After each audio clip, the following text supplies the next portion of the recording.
Hi everyone, সবাই কেমন আছো? আশা করি সবাই খুব ভালো আছো, আর আমিও খুব খুব ভালো আছি। আর আজকে একটু বেশি ভালো আছি, তার কারণ আজ একটু বেরু বেরু করতে যাব। কোথায় যাব সেটা জানতে পারবে, তার জন্য একটু ওয়েট করো। দাঁড়াও আগে সোয়েটারটা পরি, প্রচণ্ড ঠান্ডা লাগছে, আমি খুব কাঁপছিলাম।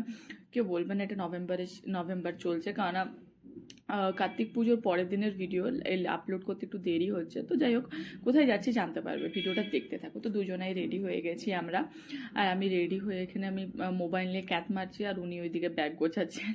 আমার বড় এরকমই, কারণ আমি ঠিকঠাকভাবে ব্যাগ গোছাতে পারি না, তাই ওই গুছিয়ে দেয়। তো তারপর দুজন মিলে বেরিয়ে গেছি। বাইরে বেরিয়ে তো ব্যাস আমরা জাস্ট পাগল হয়ে গেছি। আমি ভেবেছিলাম যে সামান্য একটা হালকা পাতলা হুডি পরে নেবো, সেরকম ঠান্ডা লাগবে না।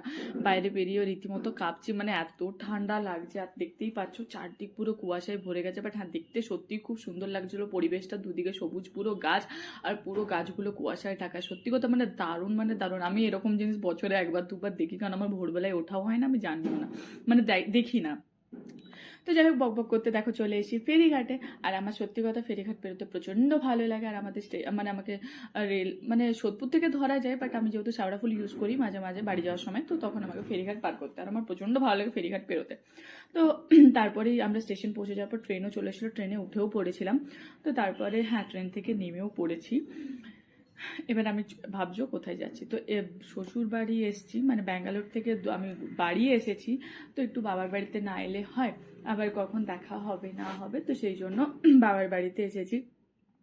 আমরা দুজনে স্টেশন থেকে বেরিয়ে একটু মিষ্টি কিনে নিয়ে দুজন মিলে বেরিয়ে টোটো ধরে আসছি। হ্যাঁ, আর এতেই দেখো মিষ্টি, বাবার বাড়ি যাচ্ছি, সরি আমার বর শ্বশুর বাড়ি যাচ্ছে, তো একটু মিষ্টি তো কিনতেই হবে, তাই না? তো যাই হোক চলে এসেছি। এইখানে হচ্ছে, আর এখানে দেখো এটা আমার বোন আর আমার দিদির ছেলে, ওরা চলে এসেছে নিতে। তো আমরা পৌঁছেও গেছি, আর ওখানে খেতেও বসেছে। আর আমরা এখানে সবাই মিলে খেতে বসছিলাম পিসিদের সাথে, যেহেতু রিসেন্টলি আমার ঠাকুমা মারা গেছে, তো সেই জন্য আর কি আমার আসা হয়নি। তো ওই জন্য বাড়িতে এসেছি দেখা করতে সবাই। আর সেই টাইমটা যেহেতু এই দু তিন দিন হবে যে কাজ পেরিয়েছে, তো সবাই এখনো আছে, সব পিসিরা কাকারা সবাই আছে।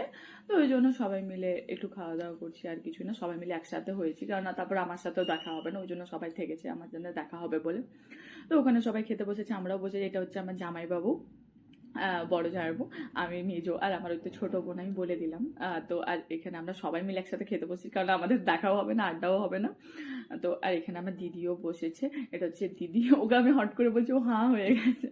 তো যাই হোক, তারপরে আবার আমরা রেডি হয়ে বেরিয়ে পড়েছি, কারণ হচ্ছে আমাদের বিকেলবেলাতেই ট্রেন আবার। তো আমি এলে ওরকমভাবেই আসি, কারণ আমার থাকার সময় হয় না। তো যাই হোক, আবার এবারে আমি এখানে সবাইকে প্রণাম করছি, মানে আমি প্রণাম করতে আমার ভালো লাগে না, খুব কষ্ট হয়। আর আমার মা আমাকে চিল্লিয়ে প্রণাম করছে, না সবাইকে প্রণাম করবি। তো আর কি এখানে সবাইকে প্রণাম করে নিচ্ছি, সব পিসিদের দিদারা ছিল, তারপরে অনেক কাকিমারা ছিল। তো যাই হোক, সবাইকে দাদা বৌদি সবাই ছিল, তো সবাইকে প্রণাম সেরে আমি এখন বেরোচ্ছি। আর এখানে আমি বড় পিসিকে প্রণাম করতে ভুলে গেছিলাম, খুব বকা খেয়েছি সেই জন্য। তো যাই হোক দিয়ে আমি এখান থেকে বাড়ি থেকে বেরোচ্ছি। আর এখানে আমার মা, দিদি, তারপরে পিসিরা, কাকিমা ছিল, দাদা ছিল, বৌদি ছিল, সবাই আর কি মোটামুটি আমাকে ছাড়তে গেছিলো আমাদের পাড়ার মোড়টাতে। ওখান থেকে আমরা অটো নেবো যেহেতু, এইখান থেকে আমরা অটোয় করে আবার চলে এসেছি স্টেশনে।